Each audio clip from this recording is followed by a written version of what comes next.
അശ്വിൻ എന്ത് ചെയ്യണ്? റീൽസ് കാണാ? സർപ്രൈസ് തരട്ടെ? സർപ്രൈസ്.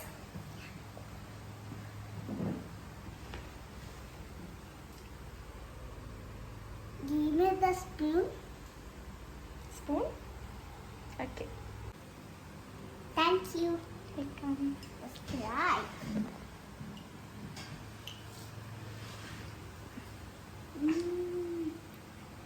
Oh, yummy. ടേസ്റ്റ് ഉണ്ടോ?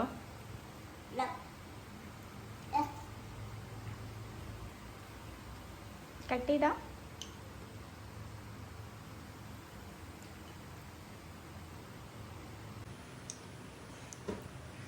Jelly ball in the mouth. So yummy and jelly. Hello, അസ്സലാമു അലൈക്കും. Welcome to another video. Let's make simple and easy pudding. ഇത്തിരി സിമ്പിളായിട്ടൊരു പുഡിങ് നിങ്ങൾ ട്രൈ ചെയ്ത് നോക്കിയിട്ടുണ്ടോ? അത് മൂന്ന് ഇൻഗ്രീഡിയൻസ് വെച്ചിട്ടൊരു കിഡിലൻ പുഡിങ് എങ്ങനെ സെറ്റാക്കാൻ നോക്കിയാലോ? അതിന് വേണ്ടിയിട്ട് ഞാനിവിടെ 2 കപ്പ് മിൽക്ക് എടുത്തിട്ടുണ്ട്. സെയിം ടൈം വേറൊരു പാൻ എടുത്തിട്ട് 1/4 കപ്പ് പഞ്ചസാര കൂടെ ചേർത്ത് കൊടുക്കാം. ഈ പഞ്ചസാര കാരമൽ ചെയ്യാൻ വേണ്ടിയിട്ടാണ് അടികട്ടിയുള്ളൊരു പാത്രം എടുക്കുന്നതായിരിക്കും ബെറ്റർ. അടികട്ടിയുള്ളൊരു പാത്രത്തിൽ ലോ ഫ്ലെയിമിലിട്ടിട്ട് നമുക്ക് ഈസി ആയിട്ട് പഞ്ചസാര കാരമൽ ചെയ്തെടുക്കാൻ പറ്റും. ഒരു അടുപ്പിൽ ഞാൻ മിൽക്ക് തിളപ്പിക്കാൻ വേണ്ടി വെച്ചിട്ടുണ്ട്. സെയിം ടൈം മറ്റേ അടുപ്പിൽ പഞ്ചസാര കാരമൽ ചെയ്യാൻ വേണ്ടി വെച്ചിട്ടുണ്ട് കേട്ടോ. ആ സമയം നമുക്ക് വേറൊരു ബൗൾ എടുത്തിട്ട് അതിലേക്ക് 2 എഗ്ഗ് പൊട്ടിച്ചൊഴിച്ചു കൊടുക്കാം.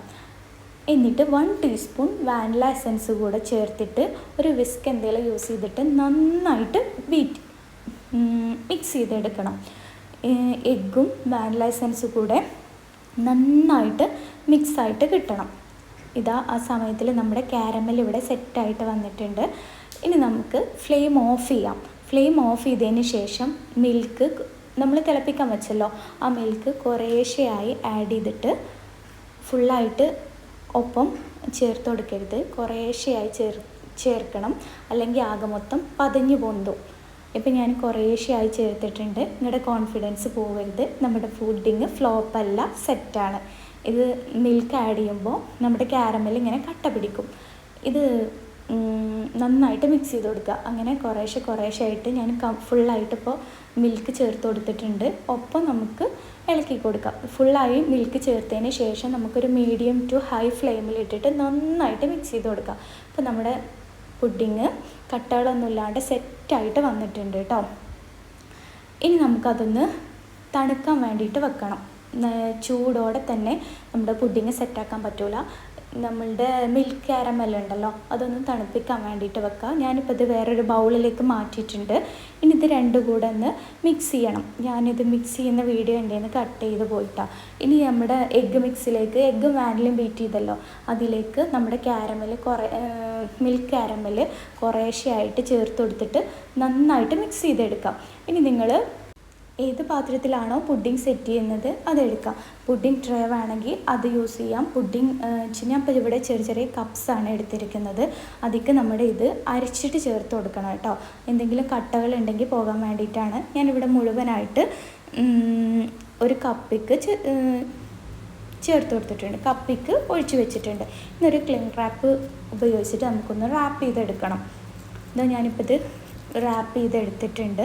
ഇനി നമുക്കിതൊന്ന് വേവിച്ചെടുക്കണം. ഒരു 15 മിനിറ്റ് ഇട്ടിട്ട് നന്നായിട്ട് വേവിച്ചെടുക്കണം. അത് ഞാൻ എടുത്തിരിക്കുന്നത് ഇവിടെ ഒരു പോട്ടാണ്. ആ പോട്ടിക്ക് നമുക്ക് നമ്മുടെ പുഡിങ് ഇറക്കി വെച്ച് കൊടുക്കാം. സെയിം ടൈം ഞാൻ ഒരു കെറ്റിലിൽ വെള്ളം തിളപ്പിക്കാൻ വേണ്ടി വെച്ചിട്ടുണ്ട് കേട്ടോ. ഇനി നമുക്ക് പുഡിങ് ഇറക്കി വെച്ചതിന് ശേഷം നമുക്ക് ആ വെള്ളം ഒന്ന് നമ്മുടെ പോട്ടിക്ക് ഒഴിച്ചു കൊടുക്കുക. ഈ ഒരു ഹാഫൊക്കെ ഒഴിച്ചു കൊടുത്താൽ മതി കേട്ടോ. പുഡിങ് മുങ്ങിപ്പോകുന്ന രീതിയിൽ ഒഴിച്ചു കൊടുക്കരുത്. ഇതിങ്ങനെ ഒഴിച്ചിട്ട് ഒരു മീഡിയം ടു ഹൈ ഫ്ലെയിമിലിട്ടിട്ട് ഒരു 15 മിനിറ്റ് നമുക്ക് വേവിച്ചെടുക്കാം. ഇനി നിങ്ങൾക്ക് ആവി കയറ്റുന്ന പാത്രം വേണമെങ്കിലും യൂസ് ചെയ്യാം കേട്ടോ. ഇതല്ലേ ഒന്നുകൂടെ സിമ്പിളായിട്ടുള്ള മെത്തേഡ്. ഇപ്പോൾ ഇതാ നമ്മുടെ പുഡിങ് ഞാൻ 15 മിനിറ്റിന് ശേഷം ഓപ്പൺ ആക്കിയിട്ടുണ്ട്. കറക്റ്റായിട്ട് സെറ്റായിട്ട് വന്നിട്ടുണ്ട് കേട്ടോ. ഇത് ഞാൻ പുറത്തെടുത്തിട്ട് ഞാൻ റാപ്പ് റിമൂവ് ചെയ്യാണ്. പുഡിങ് സെറ്റായിട്ടുണ്ട് കേട്ടോ. ഇനി നമുക്കിതിന് ഇത് ഇങ്ങനെ തന്നെ സെർവ് ചെയ്യാം, ഫ്രിഡ്ജിൽ വെച്ചിട്ടൊന്ന് തണുപ്പിച്ചിട്ട് സെർവ് ചെയ്യാം. ഞാൻ കഴിച്ചതിൽ എനിക്ക് ഫ്രിഡ്ജിൽ വെച്ചിട്ട് തണുപ്പിച്ചിട്ട് കഴിക്കുമ്പോഴാണ് കേട്ടോ നല്ല ടേസ്റ്റായിട്ട് തോന്നിയത്. അപ്പോൾ ഒരു നല്ല അടിപൊളി ടേസ്റ്റ്. ഇത് നമ്മൾ കഴിച്ച് നോക്കുമ്പോൾ എന്തൊക്കെ ഇതിൻ്റെ ഇൻഗ്രീഡിയൻസ് എന്ന് പെട്ടെന്ന് നമുക്ക് മനസ്സിലാവില്ല. നമ്മൾ വേറൊരാൾക്ക് കൊടുക്കുമ്പോൾ അവർക്ക് കണ്ടുപിടിക്കാൻ പറ്റില്ല. നമ്മൾ ഇനി ഇതിന് ഡെക്കറേഷന് വേണ്ടിയിട്ട് നിങ്ങൾക്ക് എന്ത് വേണമെങ്കിലും ആഡ് ചെയ്യാം. എന്ത് നട്ട്സ് വേണമെങ്കിലും യൂസ് ചെയ്യാം. ഞാനിവിടെ ബദാം കുറച്ച് ക്രഷ് ചെയ്തിട്ട് മുകളിലായിട്ട് ഇട്ട് കൊടുക്കുന്നുണ്ട് കേട്ടോ. ഇതാണ് എന്നിട്ട് ഞാൻ 1 hour ഫ്രീസറിൽ വെച്ചിട്ട് സെറ്റ് ചെയ്തെടുത്തിട്ടുണ്ട് കേട്ടോ. ഇതാണ് നമ്മുടെ പുഡിങ്ങിൻ്റെ ഫൈനൽ ലുക്ക് പോലെ നല്ല ഭംഗിയില്ലേ കാണാൻ? ലുക്ക് പോലെ തന്നെയാണ്, നല്ല അടിപൊളി ടേസ്റ്റാണ് കേട്ടോ. നിങ്ങൾ എന്തായാലും ട്രൈ ചെയ്തിട്ട് കമൻറ്റ് ചെയ്യും, എങ്ങനെയുണ്ടെന്ന് കമൻറ്റ് ചെയ്യും. ഫ്രിഡ്ജിൽ വെച്ചിട്ട് തണുപ്പിച്ചിട്ട് വേണം കേട്ടോ ഇത് കഴിക്കാൻ വേണ്ടിയിട്ട്. അപ്പോൾ എല്ലാവരും ട്രൈ ചെയ്യുക, കമൻറ്റ് ചെയ്യുക. Okay, bye.